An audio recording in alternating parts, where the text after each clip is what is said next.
Today is February 9th. Peyton here? Peyton Green? Cameron here. Who was here last time? Is Emily Cunningham here? Yeah. Yeah? Did you already share your news about antitrust with class? No, I was supposed to last week, but Okay, you posted something though, right? yeah, I turned it in. Yeah, you did. Good. Okay, so you mind telling us about it?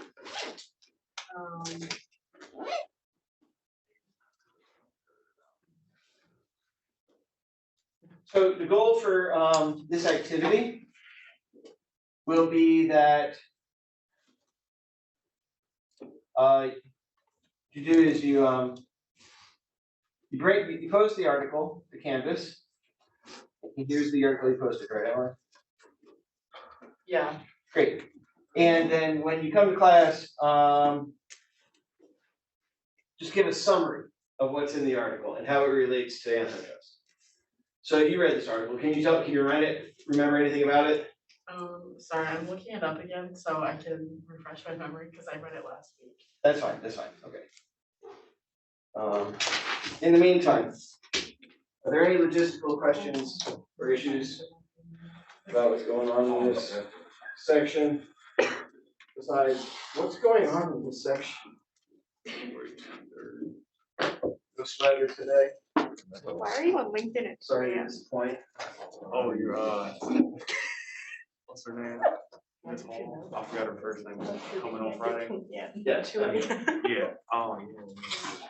Are you going to that one? The lunch is just for students. Oh. So thank you. That's something we're talking about for a moment. First of all, we have a couple of candidates coming in for the director of the Institute for the Study of Political Economy position. And there will be opportunities for those candidates to meet with students.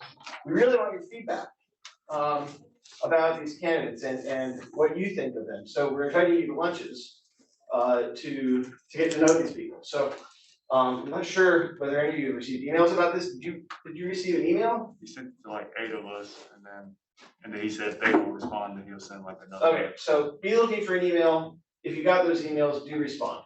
Second thing, how many of you are not graduating? Not graduating. Okay, so over the summer, there are going to be opportunities to do summer research through the Institute for the Study of Political Economy. That comes with a stipend to help cover some of your expenses for the summer. And you work one-on-one with a professor to do new research. You can ask some of your colleagues what that was like for them over last summer and what came out of that. It's a neat opportunity. And I don't know, I really enjoy doing it. It's an opportunity for me to work with a student. And so if you're interested in doing something having to do with antitrust or with political economy, economics of religion, Adam Smith, that might be your guy if you're more interested in data analysis and stuff like that. There are other professors who do that kind of thing as well. So yeah, be looking into that. So it's a good opportunity. And sometimes student research is very good, and we invite those students to take that research to present it at academic conferences, which can mean a free trip to Las Vegas or Florida or wherever the conference is happening that year. I think next year, Abby might be in Cancun. So besides having the opportunity to do the research, get paid over the summer to do it, it could also, if your work is very good, result in a trip to Cancun.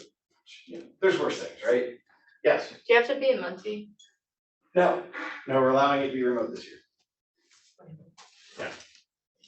The expectation is that you're going to work on it every week and that you'll be in contact with your professor advisor about it.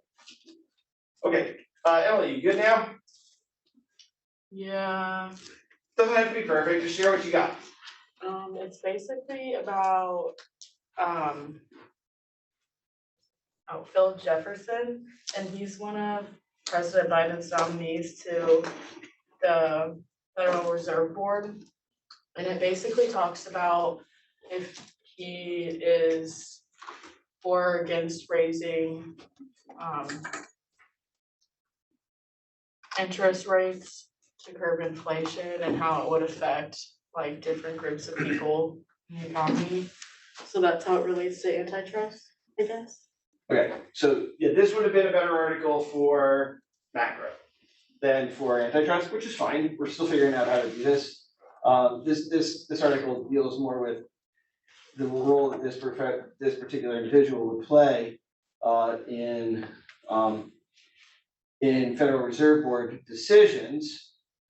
There is some pressure currently on the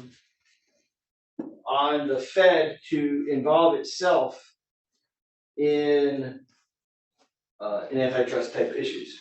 So there's starting to be some overlap across agencies about what kinds of activities they're all involved in. So that could factor in at some point with this guy. Not yet. Thank you though. Okay, so good enough. And now, is there news about antitrust? Sure, there is news about antitrust. Even today, I think I posted to the course website. Let's see here. Did I? No, that was another. That was another macro topic that I posted about. Well, I think I didn't I? Let's refresh this.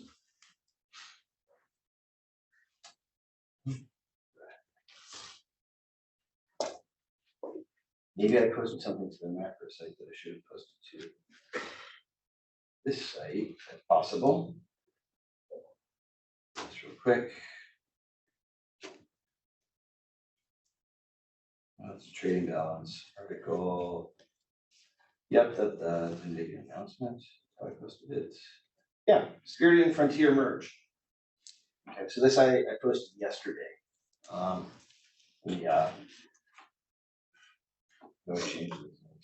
Yeah. Share screen, continue. This one, share. So Frontier and Spirit are going to form a discount airline ratchet juggernaut. Anybody ever fly Spirit Airlines? It is kind of ratchet. But that's okay. So they have direct flights to some destinations that other airlines do not. That's sort of how these discount airlines have sort of made their ways, by finding routes that are unexploited opportunities that the major carriers, it's not profitable for them to try to engage. Well, Frontier and Spirit both are these sort of regional airlines. Spirit's focused on like Florida, in the southern US for the most part, and flights to and from Florida. I think Allegiant also does that. And Frontier is sort of the West Coast, so the northern and western locations, Florida, from Denver up to Washington and that region. Well, they're going to combine and have a merger, become one airline working together. Now the puzzle is, will the Justice Department allow this? And will the Federal Trade Commission allow this?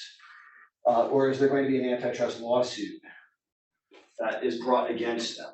So this will be something that we can follow through the rest of the semester, is whether or not these two firms are allowed by regulators to merge. But it's constantly, this stuff is constantly in the news. And the justification for their merger is that it will help them reduce costs. You can see here, the airline domestic share. You got American Airline has the most share. It's got about what, 18% of the total airline market. Southwest has about 17. By the way, Southwest was once the Spirit and the Frontier. Southwest was once just a tiny little regional airline. It started out just flying within California because there were laws about regulating flights across state lines that made it really expensive to be an airline that crossed state lines. Southwest avoided those laws by only flying within California, and California is big, right? I think it would take 20 hours almost to drive tip to tip in California. And so there's a lot of demand for flights within California. a lot of demand for public transportation within California. That's why, some people are even talking about building a hyperloop within California, like from San Francisco down to San Diego, or at least down to LA. So, and then you've got Delta and United, Alaska, JetBlue, Spirit, and Frontier. If Spirit and Frontier combine, you can see that they would be bigger than JetBlue and Alaska. It would start to be closer to the size of United. Now, the question is, would that make the airline industry too concentrated? And would that harm consumers? Or would it benefit consumers? That's the kind of puzzle that that traditionally the antitrust regulators would be interested in. Recently, antitrust has been shifting some, and the emphasis has been shifting some, such that the regulators might also be interested in the wages of workers at these firms, and distribution of the benefits of the wealth amongst stakeholders of those firms. Is this going to make a few rich people even richer? Those kinds of questions have started to become issues that antitrust regulators are looking at, which is interesting because distribution effects have traditionally not been, or at least for the last 30 or 40 years, not been as important a factor in antitrust regulation.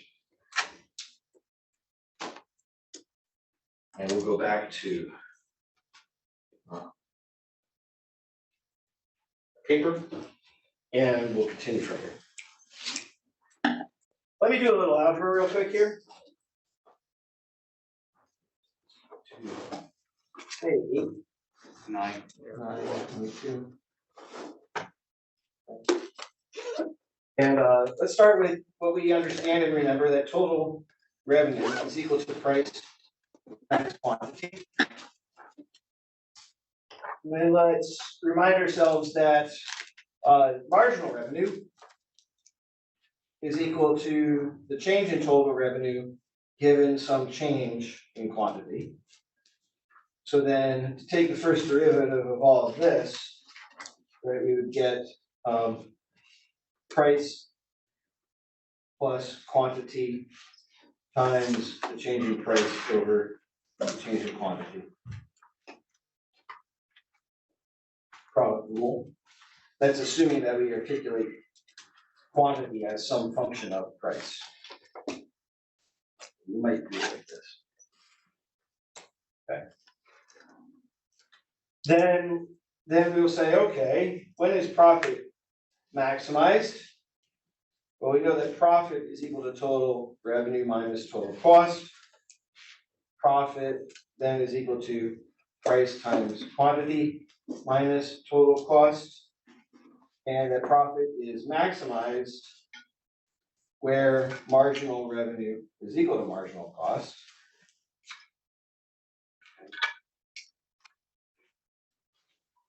Then we might want to find the profit maximizing elasticity.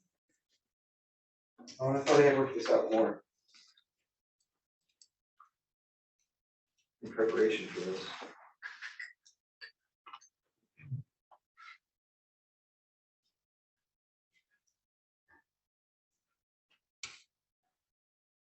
I'll have it for nuts. I'm not going to try to derive it right now and do it by accident. We want,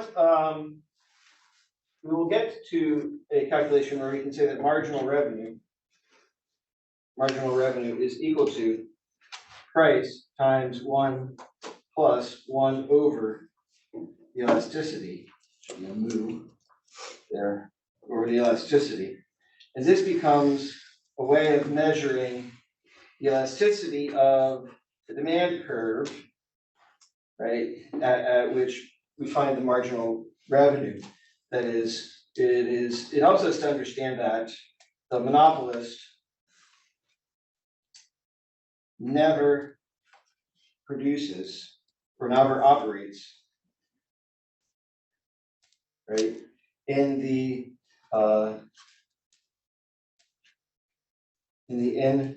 inelastic portion of the demand curve.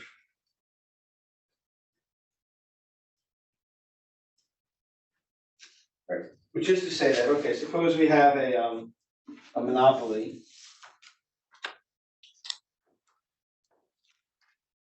And suppose marginal costs are 0. Then this monopolist will choose the quantity based upon where marginal revenue equals marginal cost. Right?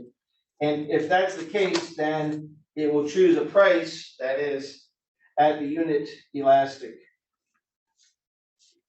point on the demand curve. However, if costs are non-zero, they're greater than 0 in any way, we will find that the monopolist will choose a quantity that and a price that puts the pricing of the monopolist in the elastic portion of the demand curve. There's no circumstance under which we would expect a monopolist to operate in the elastic portion of the demand curve. Okay, well, who cares? Suppose that a firm is accused of acting as a monopolist, anti-competitively. And we take a measure of the elasticity of demand in the region where that monopolist is actually pricing.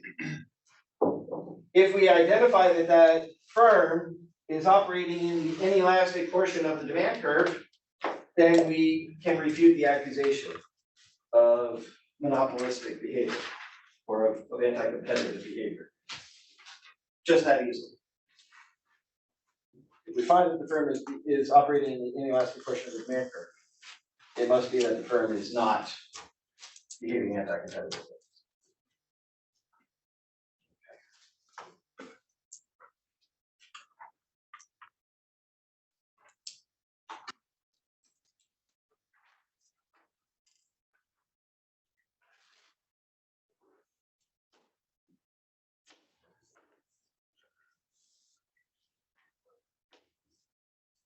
Okay, I started to talk a little bit about cartels and collusions, and I mentioned that there are 3 ways that we might expect firms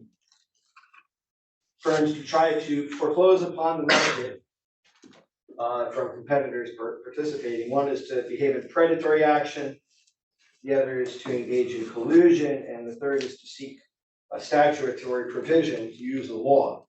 Let's begin with predatory tactics. What a loaded term to try to use in arguments. You think that's by accident? Certainly not. Okay.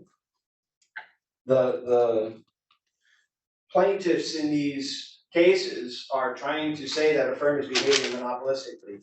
So they're going to choose rhetoric that excites a certain kind of attitude. So they use a word like predatory pricing. Predation is when a company sells a good below its cost. Sometimes a firm will try to enter a market, and they will price their good below cost. Why might they do this? Well, it might be in order to capture business. Okay, so a new firm enters the market and it says, okay, we're going to offer video streaming, and we're going to start by pricing our video streaming at $1 a month. And so they enter the market and they're pricing at $1 a month, but they're losing money. Their costs per consumer, per subscription are higher than $1 per month, but they're trying to attract consumers. They're trying to get people interested in their product. What is the expectation? The expectation is that it's just another cost, and that they're planning for the long run rather than the short run. However, if a firm does this, they might be accused of behaving in a predatory manner in the sense that they are trying to drive their competitors out of business. So the idea behind predation is, if I lower my prices, then my competitors will not be able to sustain that competition, and they will go out of business. Once they're out of business, then I will raise my prices. and then I will capture big profits. It's sort of like the South Park underwear meme, right? I'm gonna do this, then that, and then take over the world. That is not necessarily the case. Just because we see somebody pricing below cost, it's not necessarily true that they are behaving in this predatory strategy. The attempt to impose losses on one's rivals in order to achieve monopoly status is not an intelligent strategy. Both the prey and the predator lose money. The bigger the company, the bigger the losses from engaging in this tactic. So if you're a huge firm and you sell tons of units of a good, and you lower your price below cost, then you're bleeding money like crazy. Okay, you're losing money hand over fist. Once the predator drives its rivals from the market, it has other problems. First, the competition. Right? Suppose you're selling apples and you're trying to sell them below cost. Your competitor could simply buy your apples at that low price, wait for you to raise prices, and then raise prices with you and sell the apples. The competition might just buy up the predator's product below its own cost to resell later. But even if the rival doesn't buy up that excess product, it can just shut down until the predator raises its prices again and then reopen. Even if a firm goes bankrupt, so suppose you're a manufacturer, let's make roller skates for a minute. You're producing roller skates, and one of the major, largest firms in the industry starts selling its roller skates below cost in order to try to have a monopoly on roller skates. Okay.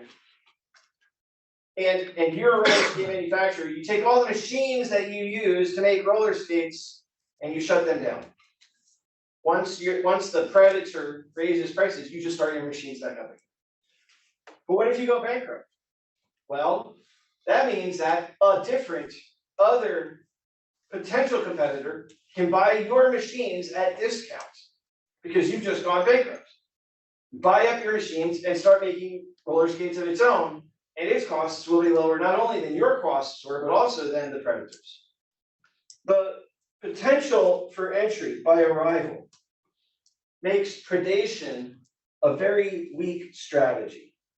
For predation to be successful, the predator has to raise prices after that predatory period, but not just above the normal prices. They have to raise the prices sufficiently high to cover the losses that they incurred during the period of predation. But if it raises prices, it will attract new entrants. People claim this about J.D. Rockefeller and Standard Oil. They claimed that he got rich off of predation, but that's kind of nonsense. Rockefeller got rich the good old-fashioned way. What's the good old-fashioned way of getting rich? By making other people happy. He increased output and lowered prices. He produced more kerosene than before, and at lower prices. He wasn't lowering the prices simply to drive competitors out of business. He continued to lower prices. He never raised prices after driving a competitor out of the market. And he did drive a lot of competitors out of the market. He beat a bunch of them. But he was operating at such a scale that he was able to make use of byproducts and continue to lower his prices and continue to expand. Collusion is another way that firms attempt to close a market.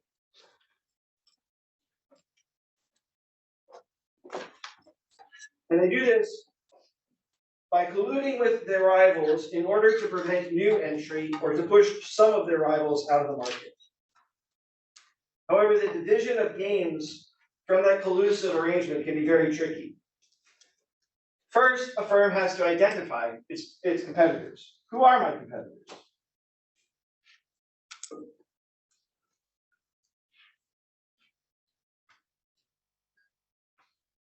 So if you're a doctor, who are your rivals? It's not just other doctors. It could also include interns, druggists, nurses, homeopathic practitioners, chiropractors, people who believe in essential oils. All of those kinds of things, right, are potential rivals to doctors. Can doctors collude with all of those organizations and all of those potential rivals? Not very effectively. So the puzzle is, who do you bring in to the collusive agreement? The more people you try to bring in, the closer the price will be to the competitive price anyway. The more people who are going to have to be paid off, basically. Second, if you can solve the competitor problem, then you have to choose the size of the cartel.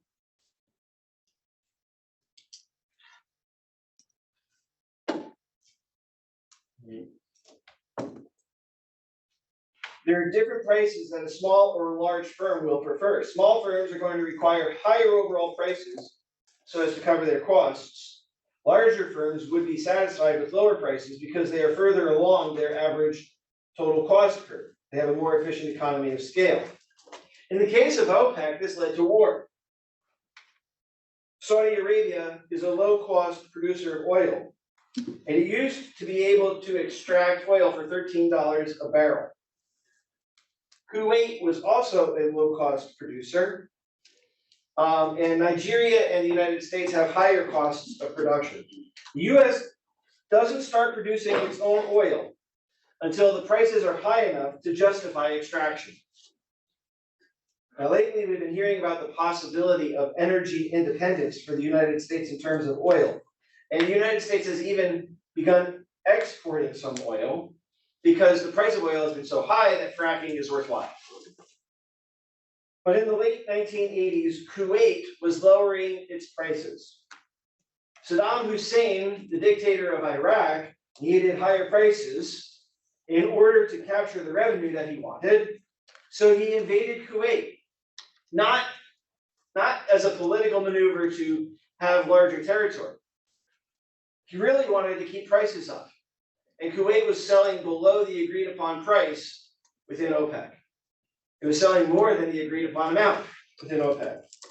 So he invaded Kuwait, and when the United States entered into the first Gulf War in 1990, 1991, when we started to come in, we claimed such a major victory because Hussein's forces retreated very, very, very quickly. Hussein didn't care. He was happy to retreat. On his way out, he blew up every oil well along the way. He achieved his goal. Kuwait's production of oil plummeted. The overall OPEC production of oil decreased. The amount that Hussein could charge for his oil increased. And he doesn't care about the guys who might have died in the meantime, so on net, Hussein was better off. Of course, we helped him to get in place in the first place, but okay. The third thing that a cartel has to deal with is cheating. Or sometimes we call it chiseling.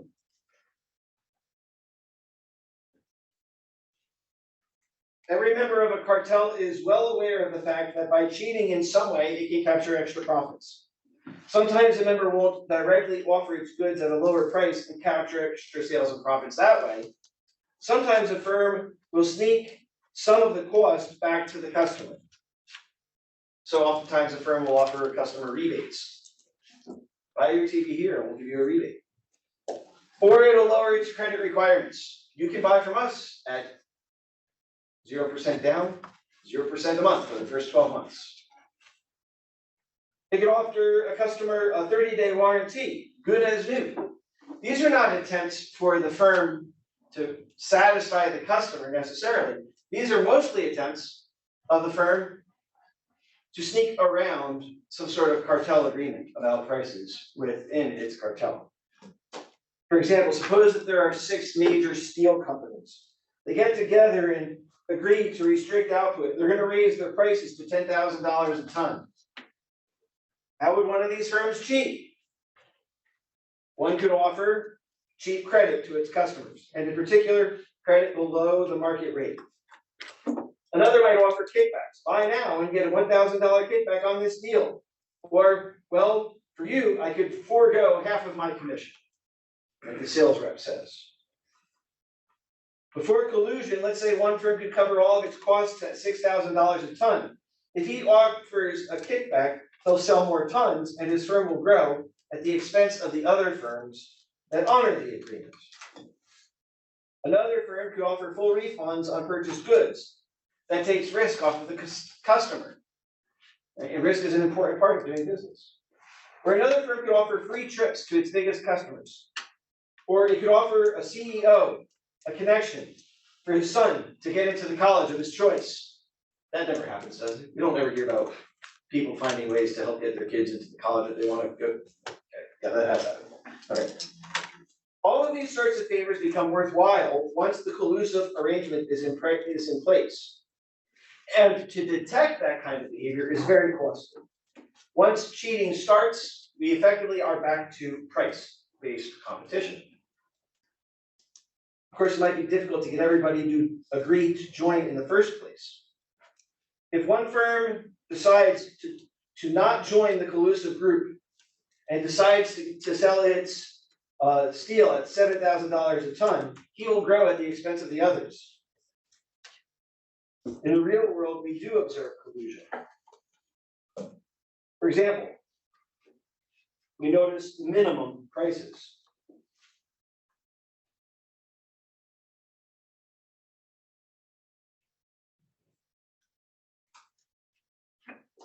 For the steel plants, no one would mind if one firm tried to sell at $15,000, so long as that firm didn't try to sell below $10,000. But for a collusive agreement to really exist, there must be some sort of enforcement mechanism amongst the cartel members. Otherwise, it's impossible to tell whether that activity is collusive or competitive. There must be a way to monitor and enforce the agreed upon behavior. And there must be some sort of a punishment or a sanctioning of the person who cheats. And that doesn't have to be the government. It could involve actual violence against the decision makers of the cheating firms. For example, Bugsy Moran and Al Capone divided up Chicago back in the days of Prohibition. When one of them cheated and overstepped his territory, that was a violation of the cartel agreement among them. It wasn't, just about, my territory, your territory. If we start invading on one another's territories, we're all going to lose money because the prices are going to fall. You could hear machine guns when that kind of thing happened. So collusion requires that you know who your competitors are, that the size of the group can't be too big, otherwise there are collective action problems. So we also face collective action problems.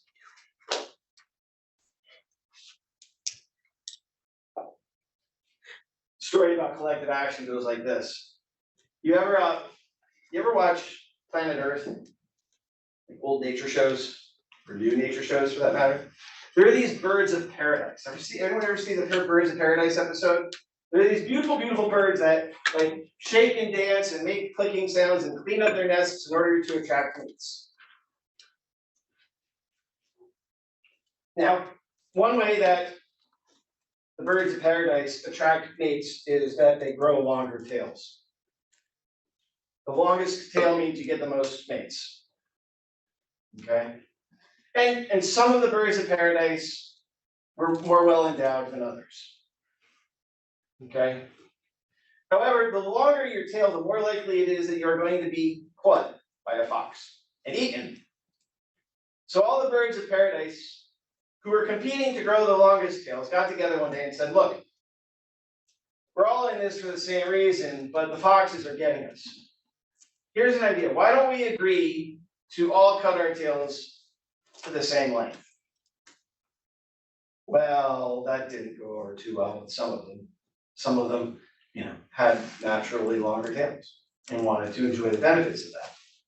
So they came up with the idea, instead of cutting them to the equal length, we'll all cut them in half. That'll keep the statuses in place, but we won't be eaten by the foxes. Once they all agreed to do this, and they all cut their tails in half, they did it all together at the same time. Well, some of the birds of paradise who had been lonely for a very, very long time started to cheat and let their tails grow a little bit longer. Like, this is my one opportunity. This is my shot. I'm not going to throw it away. I'm going to take it while I can and see if I can find a mate in the short run. right? What happens in the long run? All the birds of paradise grow their tails long again, and the foxes are well fed. A similar story can be said about the mediocre men of the world. Why is monogamy so popular? Is religion sufficient to explain it? Or could monogamy be something that is encouraged by mediocre men? After all, imagine there being a very, very, very wealthy man. Right? He could support many women if they would be willing to agree to it. If they would be willing to agree to it, and if he's wealthy enough, some women might take that opportunity. Who would be most opposed to that? Not the women. They're fine with that. They're made better off by it. Who would be opposed to it? Primarily the mediocre men who are robbed of the opportunity of having a spouse at all. And so we see in many societies rules about monogamy that help to allow even mediocre men to find a mate. Why isn't it ever the other way around? Why isn't polyamory more common the other way around? It has to do with being able to identify who it is that's supposed to support the child once it's born. And so we relatively infrequently see women taking on multiple partners, because then the men will argue about whose child it is, saying that it's not theirs so that they don't have to support it. Economics has a lot to say about these issues. To make a cartel work, you have to avoid cheating, and you have to get everybody to join. You have to have simultaneous price action. However, that's not necessarily good evidence. If everybody is lowering their prices at the same time, that just might be evidence of competition. If everybody is raising their prices at the same time, that might be some evidence of collusion. But it could be just a cost issue. They might all have the same input costs. They might all go up at the same time. Dominance by one firm is not good evidence because that one firm would be the monopolist. The only really good evidence that an agency could use to identify that a set of firms are behaving like a cartel is some sort of an enforcement mechanism that is in place that is effective. An enforcement mechanism that can monitor the behaviors of the different firms that are involved and prove that they are working together to prevent entry by new competitors, and to impose penalties on member firms that are not complying with the collusive agreement. Those members could be denied privileges or access to licenses. A license to do business could be revoked. For example, a realtor could be denied access to the lists of houses that are for sale if that realtor behaved out of turn. In conclusion, it seems that many of the federal agencies that exist to regulate particular industries are probably the most powerful evidence that those industries are a cartel.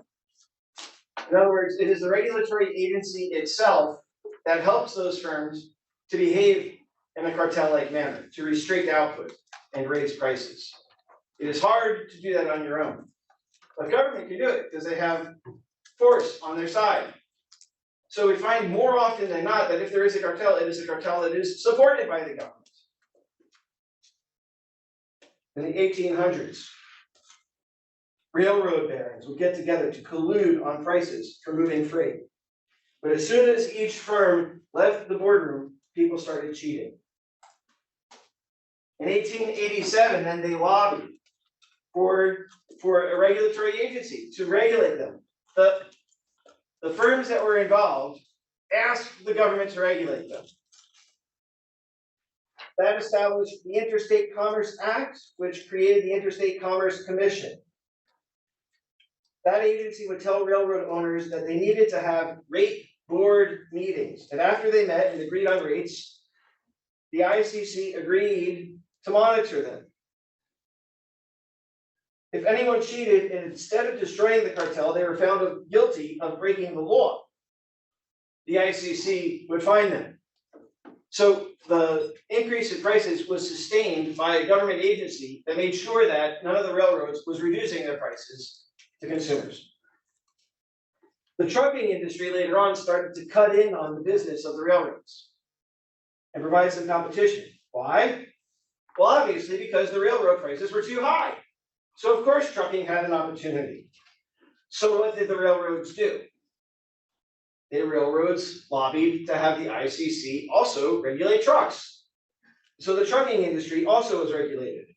To start a legitimate trucking business, you had to show to the ICC that there was a quote unquote public need and necessity for another trucking company. Existing companies would attend that hearing and say, no, we don't need another trucking company, we got that covered. So the ICC created some interesting phenomenon. A truck would get certified to travel a route that seemed to be underserved. For example, they would get a certification that allowed them to travel from Philadelphia to Pittsburgh. And from Pittsburgh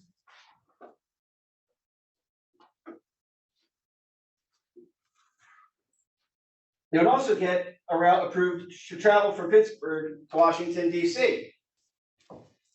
But they couldn't get certification to travel from Philadelphia to D.C. because the trucking company that had that route already would protest that certification. So then, in order to deliver from Philly to D.C., you'd have to go out of your way to Pittsburgh first, and then all the way down. And cops would check the driver manifests. If there were a truck driving between Philly and DC, the police would pull you over and check your manifest to see if you're on the road that you have a certification to be on. Would the cops be happy about this, by the way? How would the cops feel about that? Waste of time. A waste of their time? Perhaps, but what if they got to collect the fine? Right? If they got to collect the fine, then they're happy about the law because it benefits them in the long run. Right? Who does it harm? Anybody in Washington, D.C. wanting to buy something that came out of Philadelphia. The Department of Agriculture is another agency that has enforced collusions. One year there was a bumper crop of oranges. But the regulators said that oranges could only be sold for $10 a ton. And they could only sell them that way to cattle factories as byproducts. Why? Because the California Naval Orange Administration had a quota on the number of oranges each farmer could bring to market in order to keep the prices for oranges at the consumer level, the grocery store level, to keep that price up. After that quantity, any excess had to be sold to approved markets like feed cattle. One farmer brought some of his extra oranges to a senior citizen home and to the poor. He was brought to court and told that if he did it again, he would be thrown in jail. Even politicians who supported programs to end hunger in America were discovered to vote in support of the California orange restrictions. I'm going to share a few more stories like this about cartels that formed next time. So I'll stop here for now. But I think that this sort of background is fascinating and illustrative of what's happening. See you guys on Friday. Thank you.